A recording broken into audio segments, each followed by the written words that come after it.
Setiap suara berarti, setiap dialog bermakna. Halo semua, selamat datang di Ruang Dialog bersama aku, Aura Friliva. Dan hari ini aku ditemenin sama dosen FISIP Ilmu Komunikasi UMJ, ada Ibu Aminah Swarnawati. Halo Ibu Ami, apa kabar Ibu? Alhamdulillah baik, Aura. Kabar baik juga Iya, kah? alhamdulillah aku kabarnya baik. Iya. Ibu, boleh nggak sih Bu, kan mungkin banyak yang belum kenal sama Ibu nih. Ibu Iya. boleh nggak memperkenalkan diri Ibu dulu? Baik, terima kasih waktunya. Jadi saya Aminah Swarnawati, dosen di FISIP UMJ. Ya kalau dihitung sudah lama sekali, udah 29 tahun. Wah, berarti Ibu menjadi dosen tuh udah sangat lama di Ilmu Komunikasi FISIP UMJ Iya, ini ya Bu. Betul. Kalau aku boleh tahu, Ibu tuh mengajar apa saja sih Bu di FISIP ini? Ya, sebenarnya kalau mengajar apa saja, tentu sudah banyak mata kuliah yang timbul tenggelam ya. Artinya ada mata kuliah yang mungkin sudah tidak ada lagi di kurikulum. Nah, tapi untuk saat ini di S1 saya mengajar di semester ini hanya komunikasi pembangunan, tapi semester lainnya sosiologi komunikasi, komunikasi massa. Plus di S2 masih ada komunikasi krisis dan risiko, komunikasi perubahan sosial, komunikasi politik, dan perspektif komunikasi. Berarti memang dari dulu tuh Ibu fokusnya memang di bidang ilmu komunikasi ya Bu. Lebih tepatnya tadi ke komunikasi pembangunan, lingkungan, komunikasi massa, dan banyak lagi ya Bu. Nah, aku jadi penasaran sih Bu, tadi kan Ibu membahas komunikasi pembangunan, komunikasi lingkungan. Ibu sebagai dosen kan pasti melakukan penelitian ya Bu? Ya. Iya.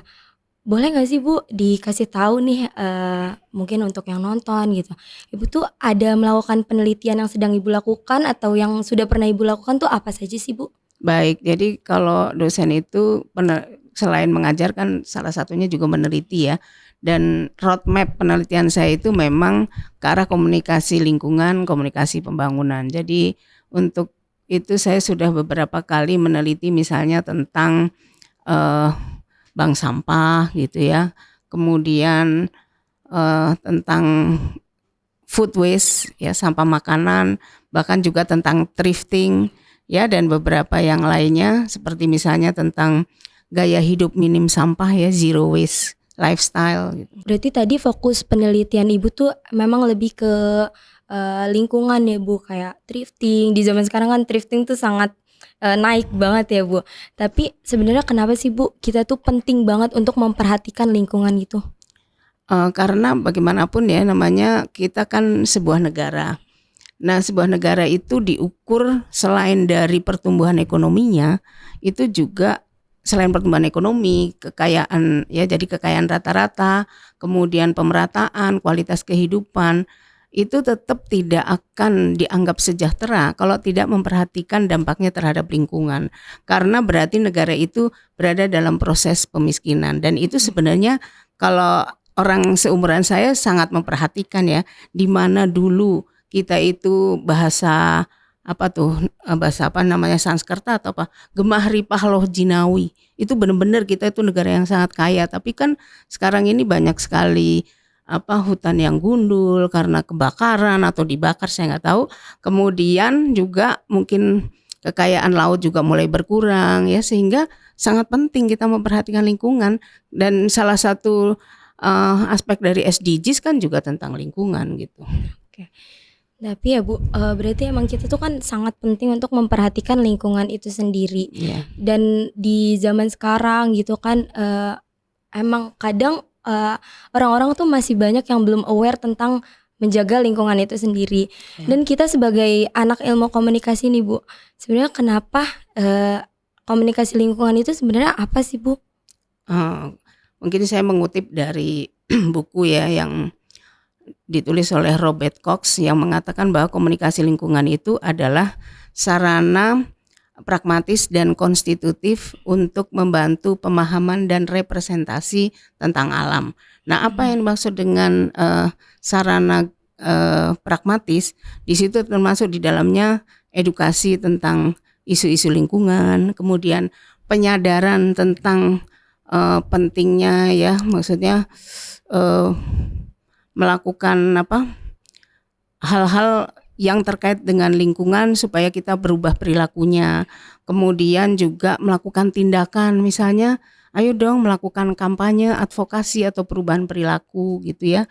Kemudian juga menjadi fasilitator dialog antara pemerintah, swasta dan masyarakat. Itu dari sarana pragmatis. Tapi dari konstitutif itu di sini peran media ya sangat berperanan, di mana media bisa saja memberitakan tentang deforestasi, bencana lingkungan, dan itu mereka lakukan misalnya dengan memberikan narasi tentang apa sih yang dimaksud dengan masalah lingkungan itu gitu. Terus mereka juga bisa memfasilitasi ya, bukan memfasilitasi, tapi mengajak dialog di ruang publik ya, karena media adalah ruang publik ya. Kemudian juga mengajarkan tentang makna dan persepsi tentang lingkungan dan alam gitu. Nah, jadi misalnya nih contoh dari strategi komunikasi pragmatik itu misalnya kampanye 3R. Pernah dengar kampanye 3R? Belum pernah sih, Bu. Nah, tentang reduce, reuse dan recycle. Nah, kalau media tadi ya misalnya dengan memberitakan hal-hal yang terkait dengan bencana-bencana yang terkait dengan lingkungan gitu. Oke, berarti tadi kan penjelasan tentang komunikasi lingkungan itu sendiri. Nah, pasti masih banyak juga sih Bu yang belum tahu sebenarnya kalau perbedaan dari komunikasi sosial biasa sama komunikasi lingkungan itu sendiri, itu bagaimana Ibu menjelaskannya, Bu? Sebenarnya bicara tentang kampanye lingkungan dan kampanye sosial itu sebenarnya ya enggak terlalu berbeda, sama-sama bicara tentang non komersial kan gitu ya. Kalau menurut saya sih enggak terlalu berbeda, cuman objeknya ya kan yang sini khusus tentang lingkungan, yang sana mungkin tentang keseluruhan aspek sosial dari seluruh masyarakat. Oke. Berarti memang perbedaannya itu yang nggak sesignifikan itu ya Bu, tapi pasti ada perbedaannya ya. Oke. Selanjutnya, tapi isu lingkungan itu kan penting banget ya Bu, harus dikomunikasikan dan bukan sekedar ditangani oleh kebijakan. Nah itu tuh kenapa sih Bu, kita tuh emang harus mengkomunikasikan isu lingkungan itu sendiri? Ya, kebijakan kalau tidak dikomunikasikan kan juga tidak bisa masyarakat tidak tahu ya kan, maka perlu diberitahu. Nah, supaya masyarakat tahu harus dikomunikasikan. Supaya apa? Supaya mereka kemudian menjalankan kebijakan itu. Partisipasi itu kan tanpa adanya informasi mana bisa orang berperan serta gitu, ya kan? Berarti walaupun udah ada kebijakan ya memang kita harus mengkomunikasikan itu Ya sekarang dulu ya, Bu. kebijakan Undang-Undang Lingkungan Hidup pertama di Indonesia aja udah ada dari tahun 1982. Kamu masih nggak tahu masih apa waktu itu. Tapi kan sekarang apa kamu juga itu sudah aware gitu terhadap lingkungan? Udah atau belum? Mungkin perlahan-perlahan ya Bu. Iya. Tapi ya Bu, kalau misalnya di Indonesia sendiri, sebenarnya ada nggak sih Bu praktik yang paling efektif untuk isu lingkungan itu sendiri? Ya sebenarnya ya Indonesia mungkin justru belum ada keefektifan ya. Mungkin di negara-negara yang lainnya orang tentang membuang sampah ya kan, itu mungkin udah lebih disiplin, lebih sadar. Kita kamu lihat sendiri, kali aja kadang-kadang nggak kelihatan airnya tertutup oleh sampah botol plastik, dan itu kejadiannya masih di tengah-tengah kota Jakarta yang dekat dengan istana. Karena saya sempat kebetulan ada alumni yang jadi konten kreator dan dia menampilkan itu ya videonya gitu. Wah, ternyata masih segitu parahnya ya Bu. Ya jauh lah untuk sampai kepada efektif gitu. Iya. Walaupun padahal itu di kota Jakarta, di tengah-tengah kota ya Bu. Yang sudah maju, rakyatnya cenderung sudah berpendidikan ya kan. Apalagi yang di nggak kelihatan. Nah, tapi ya, belum tentu ya. terpencil. Masalahnya masyarakat Baduy itu mereka justru hidup selaras dengan alam. Bisa jadi orang-orang sederhana, apalagi yang masih tinggal jauh dari perkotaan, bisa jadi justru mereka masih memperhatikan alam. Betul. Yang sering merusak itu kan peradaban kadang-kadang, ya kan? Iya. Tapi sebenarnya ada nggak sih Bu cara efektifnya untuk praktik itu sendiri, menjaga lingkungan itu sendiri? Kalau tadi kan Ya kesadaran masyarakat. Nah sekarang kesadaran itu di apa namanya dibangun oleh siapa? Nah itu makanya melalui komunikasi lingkungan ini. ya. Kalau untuk waktunya, waktu paling tepat untuk kita melakukan kampanye komunikasi lingkungan ini sendiri, kalau menurut Ibu tuh gimana? Atau mungkin dari sedini mungkin, atau mulai dari sekarang? Kayak kita kan masih banyak tuh Bu yang belum aware tentang komunikasi lingkungan itu sendiri. Menurut Ibu, kapan waktu yang tepat Bu untuk kita mengkampanyekan komunikasi lingkungan ini? Ya sebaiknya mungkin dimulai dari pendidikan paling dasar, mulai di sekolah. Anak-anak itu kalau dari kecil sudah dibiasakan kan biasanya akan tertanam panjang gitu ya. Nah tapi kalau misalnya yang instan, ya udah kita mulai sekarang lah gitu. Ayolah generasi muda gitu, mulai menyadarkan dirinya gitu. Jangan tunggu setelah bencana datang baru kemudian kesadaran itu muncul.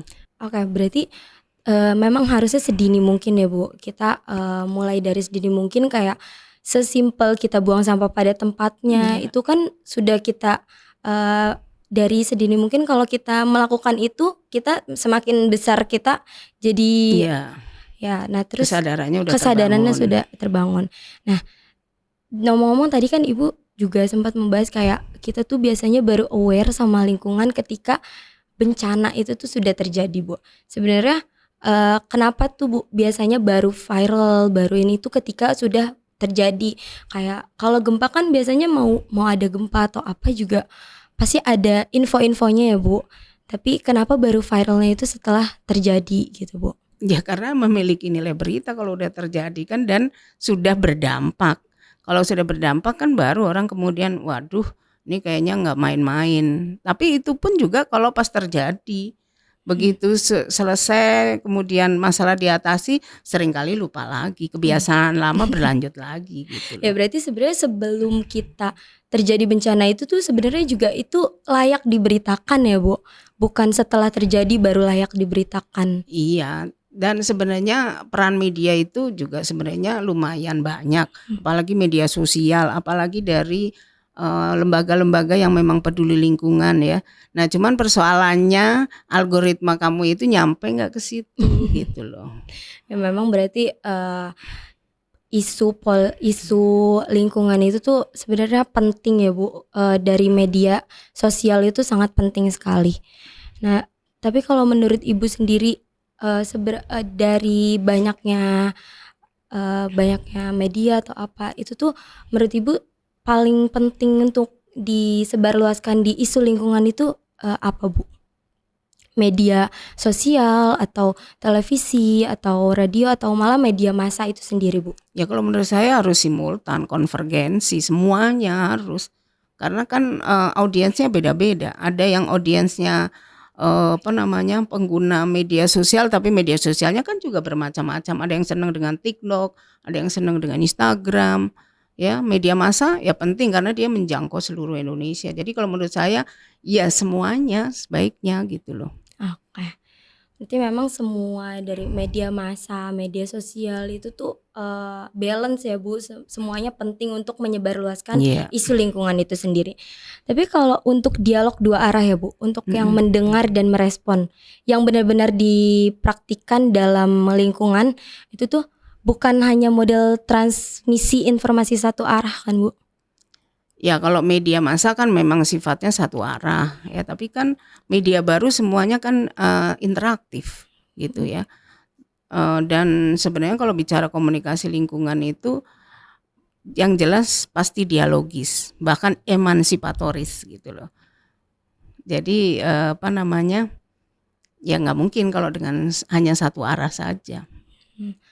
Tapi kalau misalnya ada nggak sih Bu kalau untuk peran seni, budaya, misalnya kayak musik, film, sastra dalam mengubah narasi lingkungan dan memobilisasikan aksi publik itu dibandingkan komunikasi berbasis fakta ilmiah?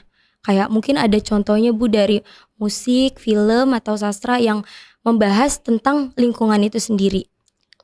Tentu saja bentuk budaya seperti itu, karena itu jika dikemas dalam bentuk entertain tentu saja sangat menarik ya. Maksudnya cara komunikasi yang efektif untuk mempersuasi orang tanpa dia sadar itu ya dia dengan menonton dia terlena, tapi sebenarnya ada edukasi di situ. Itu sebenarnya menurut saya yang sangat bagus. Cuman persoalannya sudah banyak yang melakukan itu atau belum ya kan? Walaupun mungkin ada artis lawas ya seperti Uli Sigarisadi yang selalu menyanyikan lagu yang bertema itu gitu, tapi masih kurang diminati ya kan? Kenapa enggak lagu pop tapi bertema lingkungan gitu, atau ya pokoknya yang film ya mungkin juga pasti udah ada gitu. Tapi dibandingkan film horor kayaknya masih kalah gitu. Berarti sebenarnya tuh banyak ya Bu aspek-aspek seni kayak film, musik tuh yang membahas lingkungan tuh sebenarnya banyak. Cuma mungkin kita memang kurang sadar, kayak kadang kan kita nonton film tuh terlalu terlena sama alur ceritanya tanpa kita tahu sebenarnya di dalam film itu tuh ada maknanya loh gitu kan. Ya maksudnya gini, maksudnya memang ada pesan edukasi yang disampaikan melalui film itu yang bisa akhirnya menyadarkan penontonnya ya kan, menggerakkan mereka untuk melakukan satu tindakan, tapi mereka tanpa mengurangi hiburan gitu loh. Mereka tetap merasa mendapatkan hiburan, merasa puas gitu, tapi ada hikmah yang diambil dari sebuah karya seni tadi gitu. Kalau di zaman sekarang ya Bu, kan mungkin tadi orang-orang emang belum banyak yang kayak tadi sebenarnya ada musik yang dia membahas tentang lingkungan, tapi mungkin emang musiknya itu kurang populer, jadi orang-orang banyak yang belum tahu. Apalagi padahal sebenarnya kalau di media sosial ini kan Gen Z itu sangat melekat ya Bu di media sosial ini. Nah, tadi Ibu sempat membahas algoritma juga. Bagaimana sih Bu sebenarnya emang algoritma media sosial itu mempengaruhi sebaran lingkungan sosial kita, dan sebenarnya apa sih Bu, ada nggak sih tantangan kita mengatasi misinformasi itu sendiri atau climate denial di lingkungan tersebut? Ya yang jelas pokoknya Gen Z itu adalah digital native ya. Jadi sudah sehari-hari pasti berkomunikasi melalui digital. Nah cuman kan tadi persoalan algoritma itu kan kamu klik yang mana gitu ya kan. Karena nanti teman-temannya itu akan muncul yang itu. Nah sementara bisa jadi gak pernah ngeklik yang berkaitan dengan isu lingkungan misalnya. Ya udah kan gak pernah nyampe dia gitu. Padahal sebenarnya nah itu mungkin ya kelemahan algoritma mungkin di situ ya. Karena orang kemudian tertuju pada satu jadi fokus tanpa dia sadari gitu. Walaupun kalau sekarang udah sadar sih mungkin saya mau nyari yang lain gitu ya. Tapi kalau enggak, kalau dia makin dalam terpengaruh oleh hal yang sama gitu. Berarti sebenarnya emang kalau algoritma tergantung kita sendiri ya Bu. Kalau kita emang dasarnya ngeklik yang tentang lingkungan, pasti algoritma kita pasti bakal juga akan muncul. Nah makanya tadi yang kita sempat bahas juga algoritma kayak yang sudah terjadi, bencana sudah terjadi, baru muncul di kita ketika itu sudah terjadi. Padahal sebelum itu masih bisa dicegah, itu nggak muncul di kita. Sebenarnya itu nggak muncul karena memang kitanya algoritmanya nggak nyampe. Nah tapi begitu viral kan ngeklik baru deh, tapi beritanya udah bencana semua. Udah bencana. Nah yang repot ya bagus jika seandainya setelah bencana itu selesai, kemudian mereka tetap memperhatikan. Persoalannya begitu bencana selesai, mereka balik lagi kepada yang disukai lagi. Mereka lupa ketika bencana itu sudah terjadi, padahal itu sangat penting untuk kita terus menjaga lingkungan itu sendiri kan ya Bu. Nah tapi kalau Ibu, bagaimana Ibu melihat potensi Gen Z sebagai generasi itu yang paling digital? Gen Z itu kan generasi yang paling digital dan update tentang media sosial ya Bu. Nah Ibu tuh bagaimana melihat potensi Gen Z ini untuk menjadi agen perubahan dalam mengkomunikasikan isu lingkungan Bu? Ya sekarang gini ya, bagaimanapun yang akan merasakan akibatnya kan generasi sekarang dan yang akan datang gitu. Kalau mereka tidak punya kesadaran juga, eh ya ya ibaratnya mereka akan merasakan akibatnya Iya, nanti. betul. Nah, sementara sekarang ini mereka menjadi digital native, ya manfaatkanlah teknologi digital itu untuk seluas-luasnya eh, menggali tentang hal itu gitu kan. Tapi saya sih nggak pesimis sebenarnya karena dari beberapa akun ya yang berkait bicara tentang lingkungan itu penggeraknya saya lihat banyak generasi muda walaupun sekarang mereka mungkin sudah masuk milenial, Milenial. tapi pada saat mereka mengawali sebenarnya mereka memang anak-anak muda gitu. Bahkan ada yang namanya sampai bank sampah digital gitu dan itu penggeraknya anak-anak muda semua gitu. Jadi ya bisalah mereka pasti menjadi udah saatnya maksudnya mereka memang menjadi agen perubahan gitu.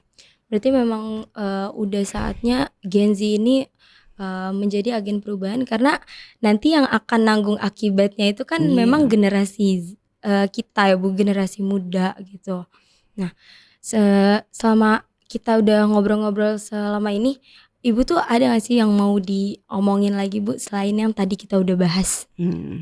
Ya saatnya lah sini ayo generasi Z, generasi digital mulailah terlibat dalam kampanye lingkungan atau mungkin juga aksi nyata ya kan. Anda tahu tentang polusi, tentang climate change, tentang konservasi ya kan. Ya perbanyaklah pengetahuan tentang itu karena kita kan tidak tahu misalnya apakah nanti pangan tidak akan sulit di masa datang kalau kemudian semua lahan menjadi kritis. Sementara mau punya uang sebanyak apapun kalau tidak ada bahan makanan juga buat apa kan? Iya. Karena kan bagaimanapun orang butuh makan untuk hidup. Dan saat ini para konglomerat dunia juga sudah mulai terjun ke pertanian. Bicara pertanian kan berarti mesti berkaitan dengan lingkungan. Jadi justru anak muda jangan ketinggalan gitu. Ayolah saatnya sekarang gitu. Nah, ini memang pembahasan kita kali ini emang sangat penting ya Bu karena apalagi di waktu-waktu sekarang nih itu kan banyak banget Bu ya bencana-bencana yang terjadi dan kadang tuh kita juga sebenarnya bingung ya karena kita memang jarang memperhatikan isu-isu lingkungan jadi pas itu bencana yang sudah terjadi kita baru panik Bu biasanya karena kita nggak tahu ini kita tuh harus apa gitu. Maksudnya ya itu mitigasi bencana gitu-gitu kan. Nah tapi itu semua sebenarnya akibat dari ulah manusia. Jadi kalau misalnya dulu lagunya Kus Plus tongkat dan kayu jadi tanaman itu beneran. Jadi batang singkong kalau dilempar dulu bisa numbuh gitu. Tapi kalau sekarang kan bisa jadi udah dipupuk aja masih nggak numbuh karena lahannya sudah kritis karena terlalu banyak menggunakan zat-zat ya pokoknya yang pupuk pertanian yang anorganik gitu kan. Mungkin sekarang juga mulai deh paling enggak pilah sampah dari rumah gitu loh. Ngerti enggak pilah sampah dari rumah? Artinya yang organik dan anorganik itu dipisahkan supaya mengurangi volume sampah ke tempat pembuangan akhir. Itu loh pentingnya di situ. Karena apa nih tahu enggak? Tangsel itu sampai menyewa sampai ke Pandeglang untuk membuang sampahnya. Ini bukan persoalan sederhana kan, cuman persoalan sampah aja bisa jadi gunung yang kemudian mencemari mana-mana karena pernah tuh TPA Cipecang itu sampai longsor dan kali Cisadane itu kemudian terpapar sampah sampai berapa ini. Terus kamu kalau ada orang yang memanfaatkan sungai itu gimana? Untuk misalnya nyuci, kebutuhan yang kehidupan mereka sehari-hari ya. Itu sangat bahaya sekali makanya dari sedini mungkin sesimpel kita membuang sampah pada tempatnya, memilih-milih sampah ya Bu tadi dibedakan. Itu penting banget sebenarnya untuk menjaga ya lingkungan kita sendiri karena kan itu buat diri kita sendiri ya Bu. Kita melakukan itu untuk diri kita sendiri juga sebenarnya. Ini sangat penting sih Bu pembahasan kita kali ini untuk apalagi generasi Z yang masih kurang aware dalam memperhatikan isu-isu lingkungan ini. Iya. Ya, untuk aku sendiri juga aku merasa kayak ini penting banget untuk kita sehari-hari ya Bu. Iya. Ya sebenarnya sih untuk merubah perilaku butuh 200% niat, nggak cuma 100% karena nggak mudah. Karena kita sudah terlanjur nyaman dengan misalnya memakai plastik, beli bakso aja pakai plastik. Kalau saya pernah mengalami era di mana kita masih pakai semuanya yang Plastik. organik. Oh, organik. Ya. Kalau sekarang kan udah nggak bisa, susah banget kan menghindar. Tapi sekarang banyak juga loh Bu, generasi muda yang bawa tumbler gitu. Itu tuh mempengaruhi gak sih Bu? Iya salah satu. Tapi kan mungkin masih kalau cuma tumbler doang, tapi yang lainnya masih, nah gitu kan. Terus tumblernya tapi dibawa pakai plastik kan juga sama. Sama aja ya Bu. Ya enggak mengurangi satu lah mengurangi seenggaknya. satu Tapi itu tetap niat, maksudnya bagus pakai tumbler, pakai makanan dari rumah gitu. Pokoknya yang dipakainya bisa berulang gitu kan, reuse, recycle gitu loh.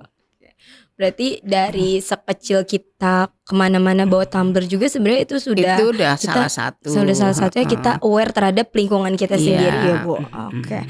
Wah, pembahasan kita kali ini emang seru banget. Aku juga sebenarnya masih kurang nih waktunya mau ngobrol-ngobrol lagi banyak sama Ibu tentang apalagi tadi Ibu membahas thrifting itu kan sangat lagi naik sangat banget. Gen Z. Iya sangat Gen Z thrifting, tumbler gitu-gitu itu kan sangat lagi naik-naik banget lah di Gen Z ini. Ini masih kurang banget waktunya sebenarnya kita buat ngobrol ini. Tapi terima kasih banyak Bu Ami udah ngobrol-ngobrol bareng aku di ruang dialog ini. Semoga apa yang Ibu sampaikan itu bakal bermanfaat buat kita semua. Amin. Terima kasih banyak ya Ibu sudah mampir-mampir ke ruang dialog ini. Terima kasih teman-teman yang udah menonton, karena setiap suara berarti, setiap dialog bermakna. Dadah.